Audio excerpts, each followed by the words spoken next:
on this episode of The Service Station. If you have a home and a heart for these children, I think you should open it. And it also gives these kids an opportunity to thrive. That's Irene Capen. She leads a special program called Faith in Motion. It works in partnership with local churches and contracts with Riverside County Department of Public Social Services. Faith in Motion helps children and families in crisis. They work with churches to recruit foster families who can provide safe, stable homes for kids and teenagers removed from their homes due to abuse or neglect. And with more than 4,000 Riverside County children in foster care, including some with complex needs, the need for support is great. We're talking about it right now on The Service Station.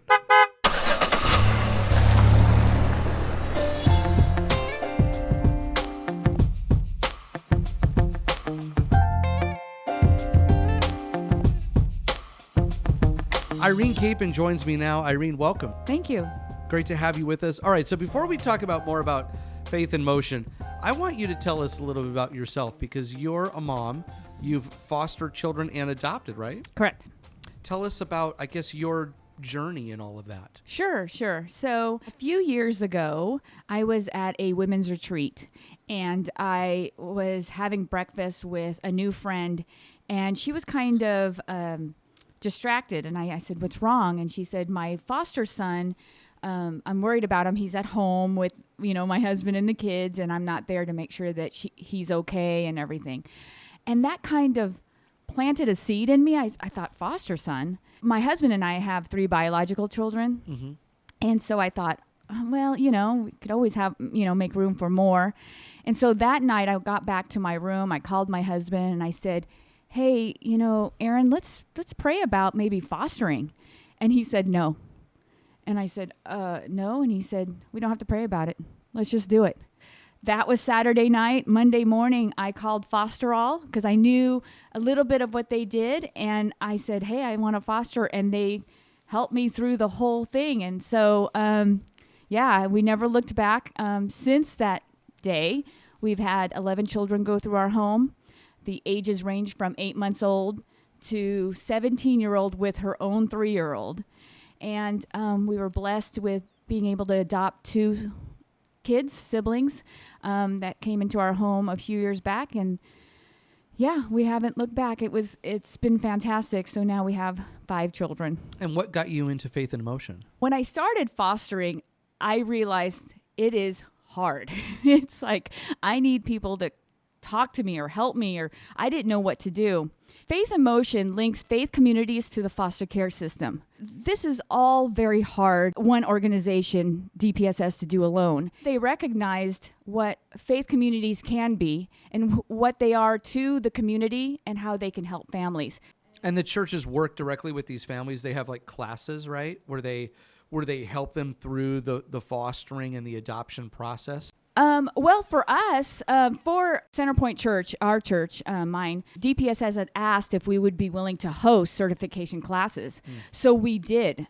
DPSS offered the instructors, and then we just hosted the families to become foster families. How would you say Faith in Motion supports these families? You work with dozens of churches, right? Yes. We have about 100 partners who had said, let us know what you need. Talk to us about the children who are served and these children that need both short-term and long-term refuge. Right. What kind of children are we talking about? These children are the ones that have been given a bad hand dealt to them. They don't know like they are loved. In my experience, when they come into our home, the little things that we've taken advantage of, they've never had. I had a foster daughter who would always sleep on the floor. And I asked her, I said, "Why are you sleeping on the floor? Why don't you get on the bed?" And she told me, she's like, "I've never had a bed." And it's just those little things that we've taken them for granted. And you see them change when they're given love. My daughter, my adopted daughter, she is still struggling. All these kids have trauma. And we all deal with trauma differently. And the best way I found is through love. But she still struggles with it. But you get those few moments where she lets down her walls and you see it in her eyes that she just wants to be loved and she's that little girl. That makes it all worth it. That it makes it worth all of this hard work that we're going through. I think the main thing that churches could provide is loving homes, foster families who are willing to open up their homes for these kids. And so you recruit churches who have an interest in recruiting those families? Correct. I believe that we all have it in our hearts. We've all thought about it. But it is such a daunting task. Like, I didn't know where to start. And it took me calling Foster All to go, okay, how do I do this? Do you think people have myths?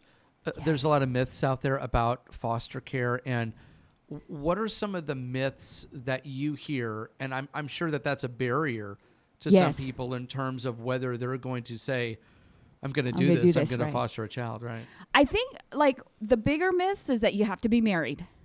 The bigger myths is that you have to be young and you have to be rich. Another myth also is that you have to change your whole household. And it's not. I tell them we have a virtual information meeting. And during that, I present exactly what the foster care system looks like and what is expected of them. And is that meeting with families, churches? Yeah, anyone who's interested in fostering, they can log in and just see what it all means.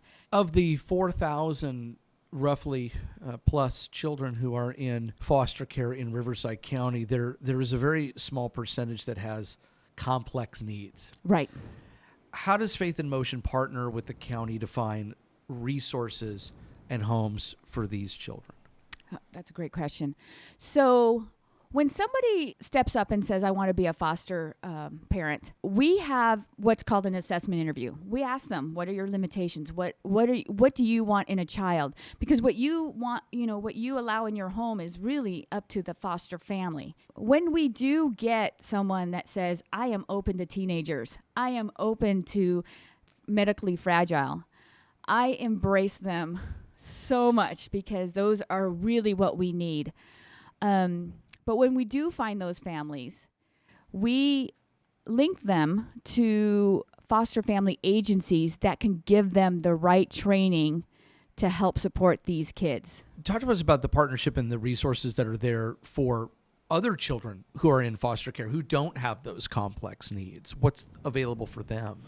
We partner with other nonprofit faith-based organizations. There is a lot of resources out there to help support these kids, regardless of what capacity you're able to do it.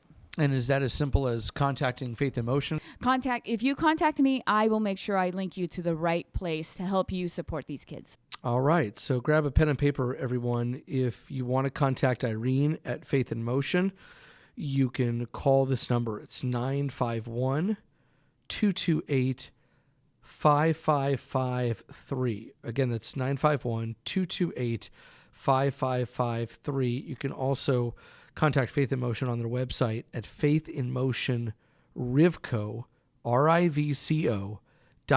And I'll give both of those out again at the end of the podcast. I wanted to come back to, you were talking about the trauma, that these children have suffered. Your adoptive daughter, you were telling me about your story there. And children who have had to be removed from their homes because of abuse and neglect, that's the real scenarios that you all are facing head on. In your experience, how can that be prevented? What resources are there to try to restore these families before they're broken in the first place? Wow, that is a great question. You know what? I keep going back to faith communities being the support system that they need. If these families are able to go to faith communities and tell them, like, we need help, I know that they will be helped. It's just taking that courage to go out and say, I need help. I think that would do it. To speak up before it gets to that point of what your family's needs are. Right. Because we are out there. I've seen faith communities step up in big ways. If you reach out, the churches will provide, like could provide. And it's just that. And it's more than just supplies or items. Churches are great for spiritual support, just that kind of support that most parents need. I mean, as a mom, and I like to think I'm a good mom, but I need help. I need people to come to me and say, okay, you're doing okay. How can we help you? And so, and so that's where churches come in, is they'll talk to you. There's moms groups, there's all kinds. So, Irene, during the pandemic, your recruitment efforts, which are normally done in person, had to go virtual, made things challenging, not impossible, but challenging. And now, though, you're getting back into these churches, you're talking with these families interested in fostering. What's the conversation like? What do you tell them? Mainly, I tell them they're not alone. That is the first thing that I make sure they know, that we stay with them from the very beginning all the way through certification, adoption, and even beyond. My hope is to have the faith communities constantly surround these families, because not everyone can foster, but we can support those families. Well, let's get into that specific statement right there at the end. So what are some of the reasons why a family should consider fostering? They have room in their hearts and in their homes to welcome a child that has been put in a situation that was not of their control. And it also gives these kids an opportunity to thrive.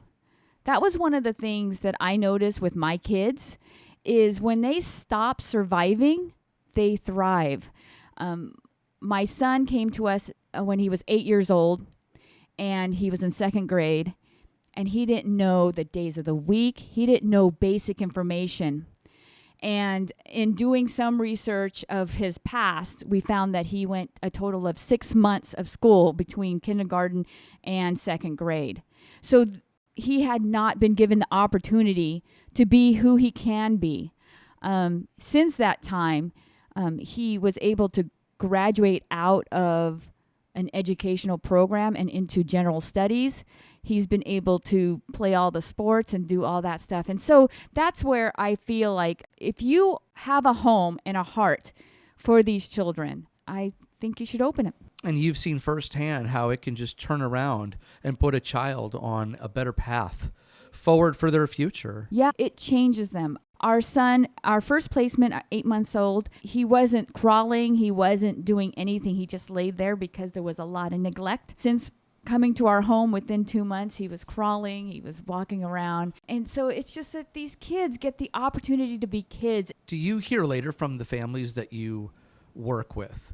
Yes. And what are some of the stories that they share with you about their journey to fostering, their journey to adoption, and also their experience with Faith in Motion? Well, we stay with them the whole time. So we have a few families that are already certified and have placements in their home, and we check in with them and make sure they're okay. We stay with them even with reunification, and that's where we come in. It's a time to celebrate because of reunification. But, there's a child But it's difficult when leaving. bonds have been formed. Right. And one of the fears that most foster families have is, I don't want to let them go. I don't want to set myself up They've become for hurt. attached. Yes. But the way I think about it is I would rather give them those 2 weeks or those 2 months of joy, of normalcy, or of safety than not give them the opportunity to have that. It's a risk. Everything is a risk. I would rather give them a home to live in for just a short amount of time, and then for them to reunify and then just be part of that. Some of my biological moms whom I had their children send me Happy Mother's Day texts, because I wasn't there to tell them I'm taking your child. I'm there to help them recover. Right. Get everything back and get everything safe for them to get their child back. And one mom, I said, I will keep her safe until you can take her. And that gave her the freedom to concentrate on who she is and didn't have to worry about all that. That's beautiful. There may be folks who feel like they're not ready to foster, but they want to support foster children and youth in Riverside County in some way. what can those folks do to get involved? Sure. Well, if they're part of a faith community, they can be the champion for that church. They can contact me and say, yeah, we want to help with this. And they can represent their church to help these children in the different aspects that we have. That's great. I know we're kind of wrapping up here. Is there anything else maybe I didn't ask you that you wanted to add? I thank you for this opportunity. I feel that Faith in Motion is a no-brainer for a faith community. It's like, oh, okay, yeah, of course we'll help you with this. Their level of involvement is really up to them. They can go all in and do everything, or just pick and choose when I send out a need, and they pick and choose on that. I just think that this is a great opportunity to get that message out there. And if somebody hears it and says, hey, I think my church would be great at this, give me a call. Well, we are happy to share that message. This has been a great conversation. Thank you so much for coming on the service station. Thank you.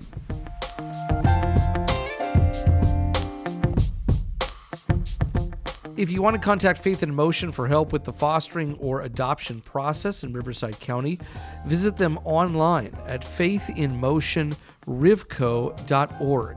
That's faithinmotionrivco.org. Or you can call 951-228-5553 and ask for Irene, who you just heard.